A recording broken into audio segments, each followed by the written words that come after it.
How you doing there? Welcome back to Babylon Talmud. Today we're starting Daf 30. What's this? Okay. What am I going to tell you? Daf 30 of Masechta Shevuos, friends, your friends. Today we're starting the fourth parak of Masechta Shevuos, parak Shevuos ha'edus. Shevuos about edus. Okay. Exciting times.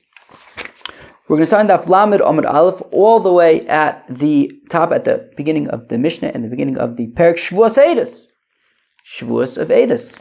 Shevuos of testimony. You could tell me, who could tell us what Shevuos ha'edus is? Well, it's basically, right, what does the pasuk say? Do we have the pasuk over here? Let's see. Here. The pasuk says, I'm going to read the pasuk. V'nefesh kisechto v'shama kol Allah v'u'edo ra'o yada im lo yagiv v'nasa avonu. If a person knows testimony, he's got to give it. Okay? And let's use an easy example. Hopefully this makes sense. Shimon lent $1,000 to Reuven. Okay? And Levi and Yehuda witnessed it. Okay? So now it's time for the loan to be repaid. And Shimon says to Levi and Yehuda, hey, come, can you testify about the loan so I can get paid back? And they say, Shvuah she'ein anu yodin l'cha edus. We swear that we don't know, that we know nothing. They're being shomer zchut shtika. They're pleading the fifth. But more so, they're swearing the fifth. So there's Shvuah she'ein anu yodin l'cha edus. So that is Shevuos ha'edus. And if they later admit,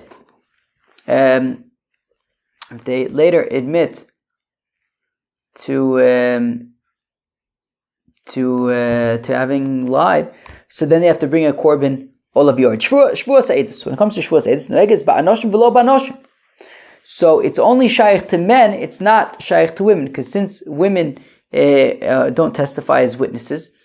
So Shevuah she'ein anu yodin l'cha edus is irrelevant, because it's not like they were going to testify about it anyways.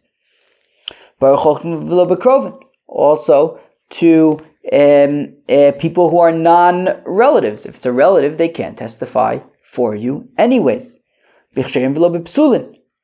Kosher witnesses, not posel witnesses, like a thief, for example.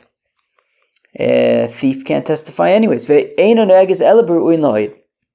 It's only for people who are fit to testify. The Gemara is going to explain what exactly is coming to be included by that statement. Bifnei bezdin v'shelo bifnei bezdin mipi atzmo.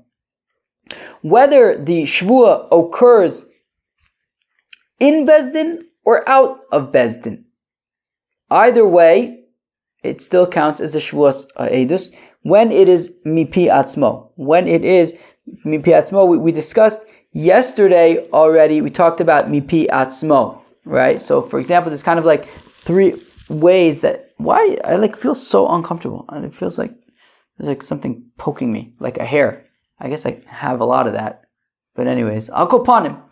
So, we talked yesterday about it. There's like different kinds of ways that you can do Shevuos, and the major distinction is mipi atzmo and mipi acherim. There's basically two ways that would legally be considered mipi atzmo, and one way that I'm aware of that would be considered mipi acherim. Mipi atzmo can either be, as I just described a few minutes ago, Shvuah she'ein anu yodin l'cha edus, just being explicit. I swear, or we swear, that we don't know any testimony. Another way that would be considered mipi atzmo, as we discussed yesterday, we discussed all three of these scenarios yesterday, would be ein anu yodin l'cha edus. They don't mention a shvuah, they simply say, we don't know any testimony. And then Shimon says to them, Levi and Yehuda, mashbiacha oni aleichem, I am swearing you, and they say amen. Okay, so in that scenario as well, that would be considered mipi atzmo.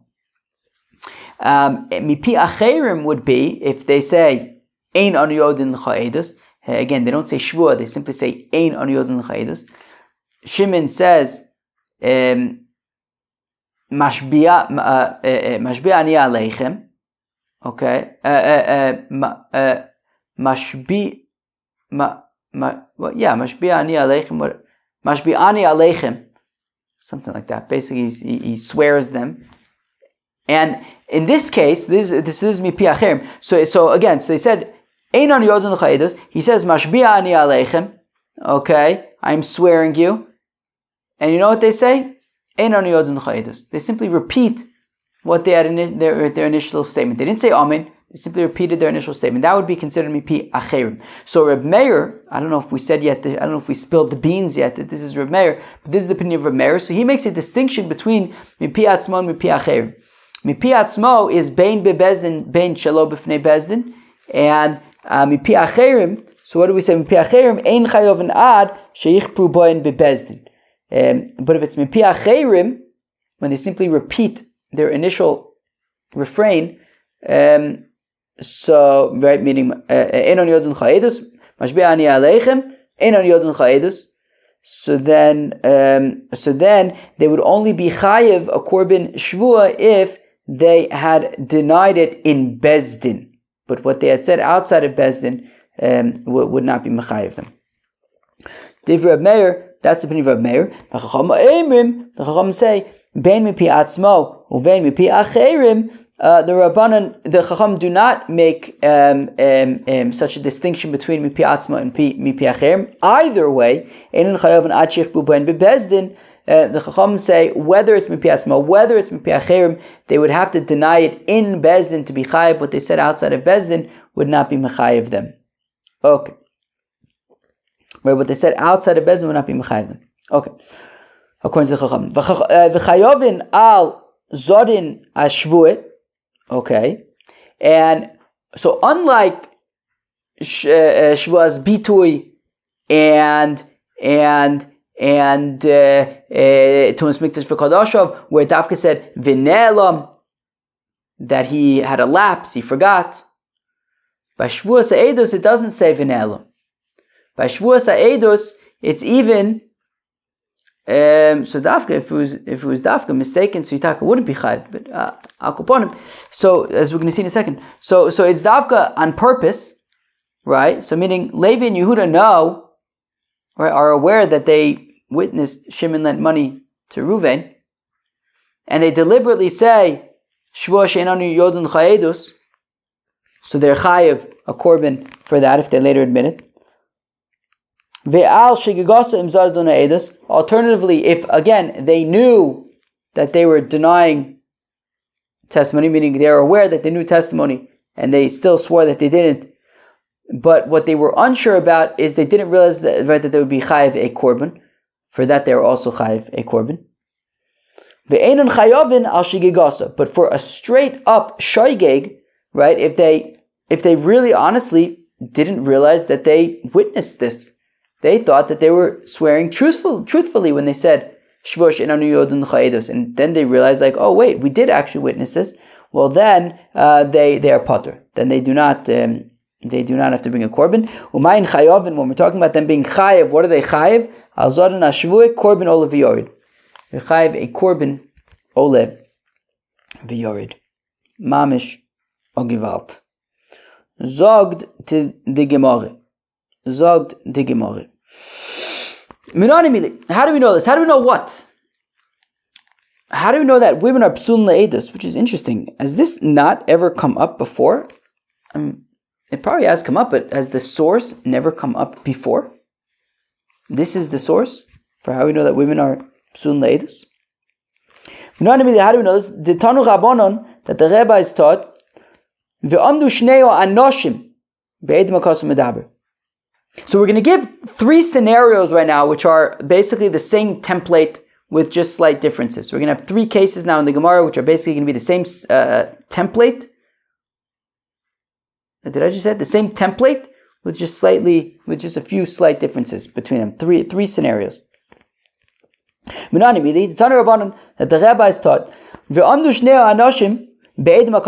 says that the 2 men will stand up, Shnei Anoshim is talking about witnesses. So we see that the witnesses need to be men. It's talking about witnesses. Wait, but how do you know? If I read the pasuk just straight, it says "V'amdu shnei anashim asher lo mariv." Asher lo mariv is referring to the litigants. So isn't v'amdu shnei anashim asher lo mariv? Isn't all referring to the litigants? So Gemara says no. Asher lo mariv ari ba'alei din omer. No.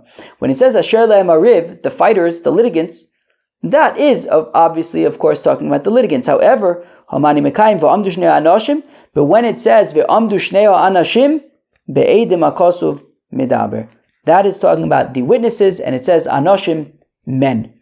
Ve'im nafshcha lomer, and if for whatever reason you don't like that approach, well then nemer kan shnei, it says here shnei v'amdu shnei anoshim v'nemer lahalon, and it also says in the previous pasuk it says shnei edim. Right, what does it say? In the previous one it says lo yakum erechad beish. I'm reading the pasuk. L'cholavon l'chochates b'cholchet asher yechta al pi shnei edim or al pi shosha edim yakum davar. So when it says shnei in the previous pasuk, it's not talking about snow. It's talking about shnei edim, 2 witnesses.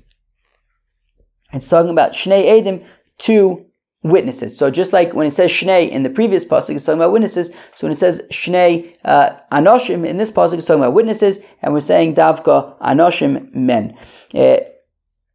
So v'nemer and shnei malalim be'edim afkan be'edim. So just like in the previous pasuk, it's talking about edim. So here ochid is talking about edim. Ma'yu nafshchalom. How come the Bryce has to say? And if you don't like our first explanation, which is that shnei anoshim is referring to witnesses and asher le mariv is referring to litigants, what was the problem with that?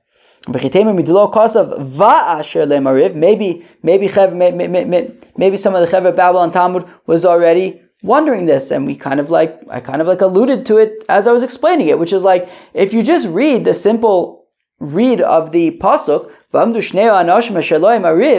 would think that the whole thing is talking about the litigants. After all, it doesn't say va'asher le mariv, it doesn't say v'amdu shnei anoshim va'asher lariv, and also the litigants, which would imply that the shnei anashim are some other people. It doesn't say that. It says v'amdu shnei anashim asher lariv. The 2 litigants, right? The 2 people who are litigating stand up. So it seems like it's all talking about the litigants. Okay, so if you want to play hardball, if you want to say that it's all talking about the 2 litigants, sure. Well, it says shnei here, and it says shnei in the previous pasuk. In the previous pasuk, it says shnei edim, it's talking about the witnesses. Here also, it's talking about the witnesses. So shnei anashim is the witnesses, and they have to be men.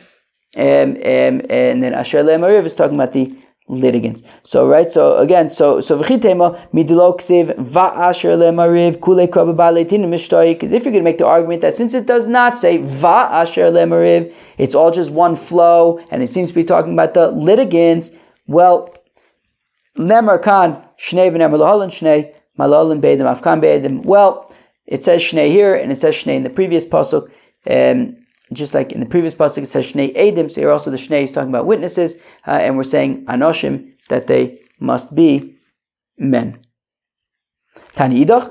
Now we have another brisa. Again, now we're up to the second of 3 brises that you're going to now recognize what I mean. That it's literally the same template with slight differences. Tanidach, we have another brisa of Amdu Shnei Anashim, when it says that 2 men stand up, it's talking about witnesses. Wait, I didn't know it's witnesses, maybe it's talking about the litigants. So the Gemara, so the brisa says that, how it wouldn't make sense to say that it's talking about the litigants, because it says the 2 men stand up. What, you can only have 2 litigants? What if it's a whole group of litigants? You can have as many litigants as are affected by the case.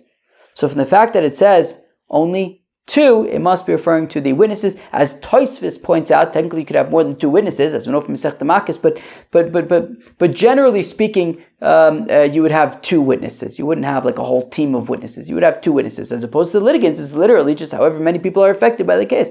So therefore, the fact that it's talking about 2, it's more appropriate to say that it's talking about the witnesses.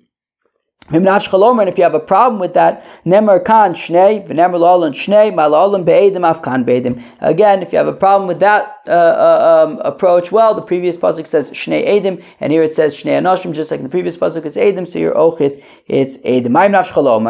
What was the problem that you had with the argument that if it's the litigants, you can have lots of litigants? Well, you could say Meaning, what was our argument? They must be talking about the two witnesses, because if it's the litigants, why would there only be two? There would be as many as there are. I'll tell you why there are two litigants. Because when it's not talking about the individual litigants, it's talking about the two sides. There's the Toveya and there's the Nitba.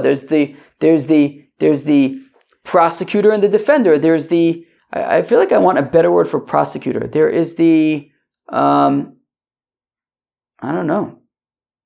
There is the, I feel like prosecutor just isn't a great word. There is the claimant. I think that's a better word. The claimant and the defendant. I think I prefer those. So meaning, yeah, in a chinam there could be lots of individual litigants, but ultimately there's going to be one claimant and one defendant. And so therefore, if you want to make the argument, right, so we had said it must be talking about witnesses because there could be lots of litigants. And if you're going to make the argument that, sure, there could be lots of litigants, but ultimately the two are referring to the claimant and the defendant, well, Nemer kan shnei v'nemer lahalon shnei, ma'lalon be'edim, afkan be'edim. Well, just like over there it's talking about edim, so here also it's talking about edim. Tanidach, a third brisa that again is going to follow the same template. When it says that the two anoshim get up, it's talking about the witnesses. Wait, I didn't know it's the witnesses. Maybe it's talking about the litigants. To which we say, well, it can't be talking about the witnesses because we said, well, it says shnei anoshim, the two men. What, only men have court cases? Women could also have court cases if they have a case to court. And if for whatever reason that doesn't work for you, so then, well, it says shnei here, it says shnei in the previous pasuk talking about edim, so you're also talking about edim. What's the problem that you have with the argument about, anybody could have a case to court? If you say, well, yes, in a chinami, women have court cases, so they go to court when they have court cases, but we do have a pasuk, it says called kvuda bas melech pnima, that the honor of the daughter of a king is inwards, meaning in a chinami, women go to court if they have a case. However, they don't necessarily like to go out and about and bring their cases to court publicly like that. So it's less common that a woman would go to court, or maybe we wouldn't talk about it publicly. We would rather talk about men going to court, even though yes, women also do go to court, or maybe they would said it's more likely for them to send a representative for them to go to court. So therefore, if the pasuk is talking about two men, so meaning if you want to say, I don't know, I confused myself. So what was our argument? Our argument was that the shnei anoshim must be talking about edim, because women also go to court. But maybe we make the argument that ein chinami, women do go to court. But when it says the shnei anoshim, it's talking about the two litigants. And why does it say men? Because it's more common for men to go to court, or we wouldn't necessarily talk, publicly about the women going to court. It would be more of a private thing. So you can say it's talking about the litigants, but they just mentioned the men because of kol kvuda bas melech pnima. Well, at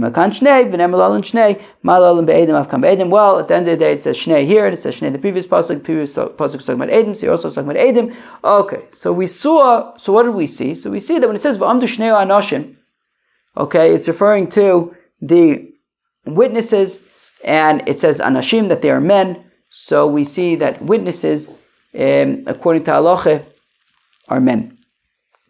Okay. Where are we? Tanu Rabbanon. The rabbis taught. Gewaldig. Okay. Tanu Rabbanon, the rabbis taught. V'amdu shnei anoshim. Okay, the two men stand up. Mitzvah lebalei dinin she ya'amdu. So it is a mitzvah for the litigants. Interesting. We just had this whole discussion about shnei anoshim. We're talking about the edim. But as Rashi points out, the pasuk is also talking about the litigants. So here we're talking about the litigants. V'amdu shnei anoshim. Mitzvah Baalei Dinim sheyamdu, that it is a mitzvah for the Baalei Dinim for the litigants to stand. Amar Yehuda says, Rabbi Yehuda Shamati Shem Ratzu La'oshiv Es Shneim Moshivin. Says Rabbi Yehuda that look, at the same time, if they want for both of them to sit, for both litigants, if they want to give the option to both litigants to sit, they may do so. Ezu Asur, what's not allowed? Shlo echad omer v'echad yoshev, echad medaber kotzarko v'echad omer lo k'tzar dvarecha. What you can't have is one litigant standing and the other one being allowed to sit, because we have to be fair in our courts, and we don't want any one of the litigants to feel at a disadvantage. Imagine you have one litigant who's being forced to stand while the other one is being given the red carpet and given a comfortable, cozy chair. How do you think the one who's standing is going to feel? It's going to feel that they're sort of sweetening up to the other guy, and it's gonna make it more difficult for him to present his case properly. So therefore, yes, it says both. So it says Rabbi Yehuda, yes, the pasuk says that the two litigants need to stand. Alternatively, proposes Rabbi Yehuda, he says, I heard that also both litigants can sit also. The point being, the key being that you have to treat them both equally. So they can either both stand or they can both sit. What you can't have is one standing, one sitting, one being able to present his entire case, and to the other one is saying, hurry up, we're running out of time. Right? That can't happen. So again, Tanu Rabbanan, the rabbis taught from the Shnei Anoshim, I'm reading it again, that the two men will stand up. Mitzvah l'ba'alei din sheyamdu. It's a mitzvah that the litigants should stand up. Rabbi Yehuda says, Rabbi Yehuda, Shamaiti, I heard, Shem ratzu lahoshiv v'shneim moshivin. Says Rabbi Yehuda, look, I heard that if they want, they can have both litigants sit. Ezu also, just what is not allowed, echad omid v'echad yoshev. You can't have one litigant standing and while the other one is permitted to sit. Echad medaber kol tzarko, one litigant being given the opportunity to make his entire case, ve'echad omid lo k'tzad v'echad, while to the other one they say, hurry up, speak briefly. Tanu Rabbanan, the rabbis taught, b'tzedek tishpot amitecha, judge your fellow with righteousness. Shlo yeh echad yoshev echad omid, that you shouldn't have one of them standing, one of them sitting, while the other one is forced to stand. One of them being allowed to make his entire case, while to the other one we say, hurry up. Alternatively, you should judge your fellow righteously. Have a done as chavercha l'chap zichus. This has nothing to do with a court case, but simply you shall always judge your friend favorably. Right? If you see your friend doing something that you can either judge it negatively or positively, judge your friend positively. Tani Rav Yosef taught, you shall judge your amitecha righteously. That the Talmidei Chachamim, the nation, the people in the nation that are with you in Teireh and mitzvahs, hishtadel aduno yafa yafa. If you have a Talmid Chacham, you should make every effort to judge him very well as possible. Rav Ula Brei to Rav Eloi Havale Dina Kamid Rav Nachman. Rav Ula Brei to Rav Eloi had a judgment in front of Rav Nachman. Shalach le Rav Yosef. So Rav Yosef sent to Rav Nachman, who was going to be the judge.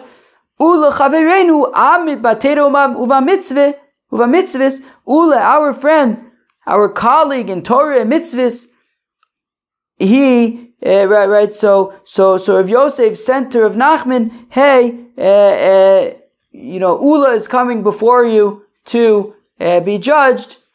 So Omar l'mai sholachli. So Rav Nachman receives this heads up, and he says, why is Rav Yosef sending me this? L'chanufe lei? What, does he want me to show favoritism towards Ula against his fellow litigant? So Hadar Omar, Rav Nachman said, no, I understand, actually I get it. The Mishra b'Tigrei, that if there are two cases to choose between, I should prioritize his case, because he's a Talmid Chacham. Tosfos points out that we learned in Masechta Sanhedrin that kakotun kagodol tishmaun, that you can't prioritize you can't prioritize one case or another because somebody's a Talmid Chacham, for example, right? So Tosfos says, well, either that meaning if there are two cases that came before him at the same time, so which one do you choose? They came at the same time, so prioritize Ulas because he's Talmid Chacham. Alternatively, as we're going to learn at the end of the daf, there is also this concept of Essay Dechvod Torah Odif, says Tosfos. That meaning, you have the essay of Kakaton, Kakadol, Tishmon, but you also have the essay of Es Hashem Elokecha Tira, and that means also that includes Talmidei Chachamim, the rabbis Talmidei Chachamim. So one essay could be doch another mitzvah essay. Anyways, so the Mishrei B'Tigrei. So Rav Nachman says, why is Rav Yosef sending me this? Okay, so if two cases are in front of me, I should prioritize Ulas. Inam l'shuda d'daine. Alternatively, for Shuda Dedaine, as Sarashi explains, he quotes some Gemaras from Ksubis. Where was this other one? Also from Ksubis? Okay. That, for example, if a person says, and Chosai l'Tuvya, that my inheritance goes, my properties go to Tuvya. The question is, which Tuvya? So, Bezdin basically is able to choose which one makes the most sense to them. He's got Tuvya as friend and Tuvya as enemy. Mistama, it's Tuvya as friend. Right, so the Bezdin in that case can kind of just like use their own discretion. So again, Rav Nachman was answering the question of how come Rav Yosef sent to me that Ula is coming. So one option was to prioritize the case. The other option was that if it comes to a scenario where I have to use my discretion, I should take into consideration that Ula is a Talmid Chacham. Again, Tosfos points out that this can't just be talking about straight up favoritism. It must be talking about a scenario where Rav Yosef knew that the other litigant was also Talmid Chacham. So Rav Yosef was sending ahead to Rav Nachman that you should know Ula is also a Talmid Chacham. So if you're doing Shuda T'daini and trying to figure out what makes the most sense, keep in mind that Ula is also a Talmid Chacham. Just to make sure that Ula would be treated deservingly. Sagt die Gemara, am Ula machloikes be balei dinen, aber bei Eden de Yaakov ba'amida d'chsivam de shnei anashim. Says Ula that the machloikes between the Chacham and Rabbi Yehuda about do the litigants need to stand, right? The Chacham said the litigants need to stand. Rabbi Yehuda says, look, they can also both sit. That's specifically by the litigants. Again, machlokes b'balei dinin. The machlokes is for the litigants. Avol be'edim tivrehakel ba'amida. But if we're talking about the witnesses, everyone agrees that they must stand. Right. So the witnesses have to. They have to stand. They can't sit. Amar Huna says if machlokes b'shas masa u'ma'in, that also the machlokes in the Chacham Rabbi Yehuda is regarding the litigants specifically during the deliberations. But b'shas gemardim, at the time of the verdict, tivakol dayanon b'yeshiva. Everyone agrees that at that point the judges are sitting, u'valadinim ba'amida, and the litigants at that point must be standing. Dichsiv, as the pasuk says by Moses, vayeshiv Moshe lishpat esa'am, that Moshe sat to judge the nation, vayamod ha'am, and the nation stood. Moshe sat, the nation stood. Lishna achrina machlokes b'shas masa u'ma'in. Another explanation that the machlokes is regarding the litigants during the deliberations. Avol, however, b'shas gemardin, at the time of the verdict, tivakol dayanon b'yeshiva, everyone agrees that the judges are sitting with aladin ba'amida and the litigants are standing to ha'edim kigmardin damu, because the witnesses giving their testimony is like the litigants at the time of the verdict, right? Meaning that's their critical moment. The critical moment for the Eidim is when they give their testimony. The critical moment for the litigants is when they find out what the judgment is. And it says by the witnesses that during their critical moment they have to be standing. So also the litigants at their critical moment must be standing. Devisur de Rav-Huna's wife, after he passed away, Havale Dina Lekame to Rav Nachman. Rav Huna's widow. Does Rashi even say that? Rashi says that Rav Huna's widow had some kind of case that she went before Rav Nachman to Bezdin. And Rav Nachman says, what do I do? If I stand up for her, mistatmon tainose divaldino. Well, then the other litigant, her opponent, is going to notice that I stood up for his opponent, for Rav Huna's wife, for Rav Huna's widow, and he's going to get all nervous and thrown off. That, right? Meaning you have Rav Huna's widow and you have Reuven, who's taking her to court. She's taking him to court. Whoever it is, the opponent, Reuven. Rav Huna's widow, Reuven, right? Rav Nachman now sees Rav Huna's widow and stands up for her. Reuven all of a sudden is like, wait, Rav Nachman, it looks like Rav Nachman's on her team, is on her side, and he's going to go all flustered, and he's going to have a difficult time preparing, making his case properly. So Rav Nachman says, what do I do? What do I do? If I stand up for her, Reuven's, he's going to get all flustered, which is not fair to Reuven. But at the same time, it's also not an option for me not to stand up for her. The wife of a Talmud Chacham is like a Talmud Chacham, and therefore I need to stand up for her. So Omar Le Lishame. So the solution that Rav Nachman devised was, he said to his attendant, Seve Efrach Olai Bar Avza, go and, release a goose in here? Ushdi Lavoy, and throw it on me? Ve'ekum, and I'll be forced to stand up? And then it'll be she'll get that I'm standing up for her, while the Ruvain won't realize. But didn't we say that at least at the time of the verdict, the judge needs to be sitting? How could he be standing? And the litigants are standing. Well, at the time of the verdict, he kind of it was kind of like somebody tying his shoes, not quite sitting, not quite standing. And he says, you're innocent and you're guilty. Okay. A young Talmud Chacham and an Amma Oretz. And there is Ludina Ba'de that are going to court together. So the Talmud Chacham, we have him sit down. But the Amma Oretz Nami Aminon Le Tiv. And to the Amma Oretz we also say, have a seat. But if the Amma Oretz gets up, okay, that's fine. He can do whatever he wants. Rabbi Sherevia Hava Le Dina Kamida Papa. So Rabbi Sherevia had to go to Bezdin before Rabbi Papa.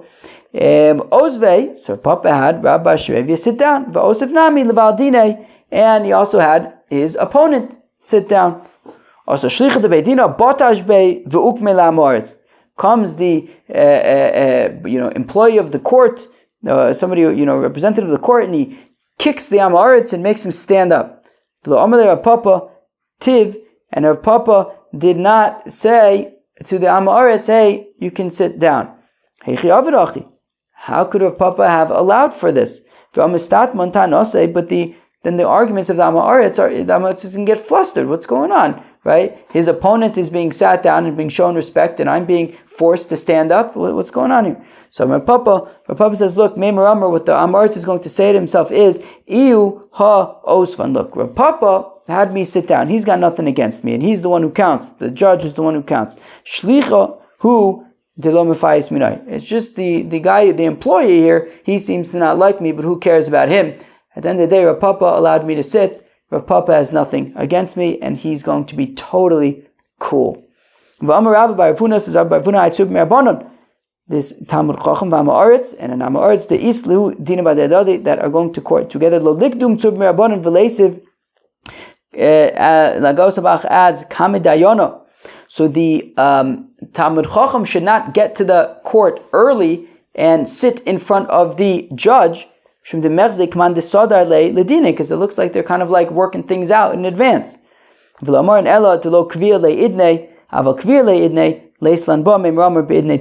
However, that's only so long as the Talmud Chacham, if the judge is his Rebbe and the Talmud Chacham normally learns with the Rebbe at that hour, well then it's okay, because the opponent will just say, okay, they're always learning at this time. Okay. If you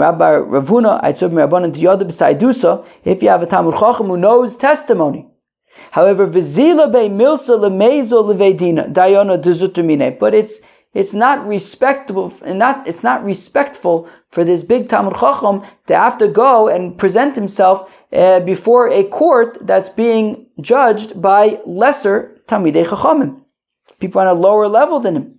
It's not respectful that this bigger Talmud Chacham should have to go and testify in front of lower judges. The Asudei Kama to testify in front of the lower judges. Lo lezel, so he doesn't have to go to court. Amar of Shisha Breder of Idi, Hafanam Tanina says of Shisha Breder of Idi that we can also support this with a Mishnah. Mishnah from Bava Metzia. Matzah sak okupa, if he finds a sack, if a person finds a sack or a box, normally he wouldn't, if it was just for himself, he wouldn't care about it. These are things that he wouldn't care about. So arezeh lo yitol, he doesn't need to go out of his way to return it to somebody else. If he wouldn't, if it's not something that would be like beneath him to care about, so he doesn't need to go beneath himself for somebody else. So here also, this Talmud Chacham who knew testimony, he doesn't need to go in front of this lower court to testify. However, the Gemara clarifies that this is specifically by monetary cases. However, if it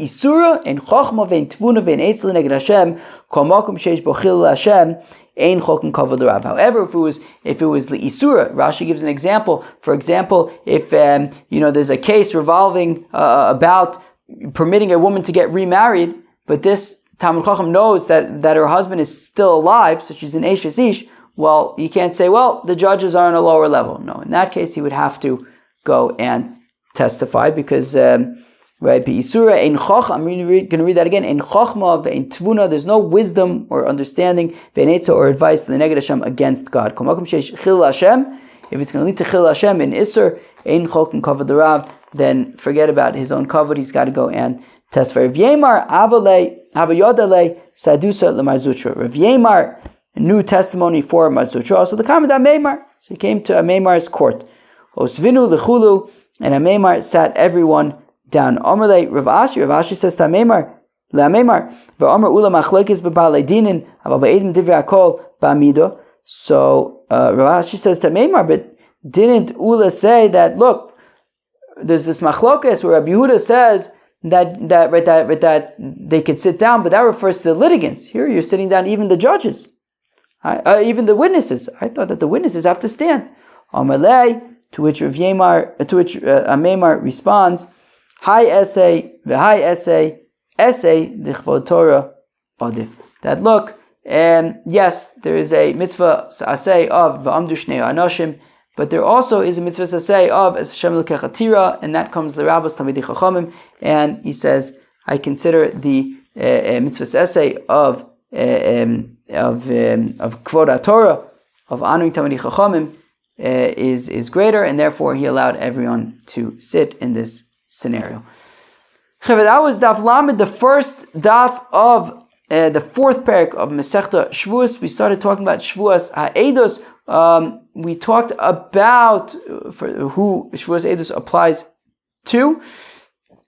We learned about the halacha that specifically men gave testimony from V'amdu Shnei Anoshim. We talked about witnesses and litigants, the chiyuv to stand, or maybe being able to sit, and all sorts of interesting things. Peace out.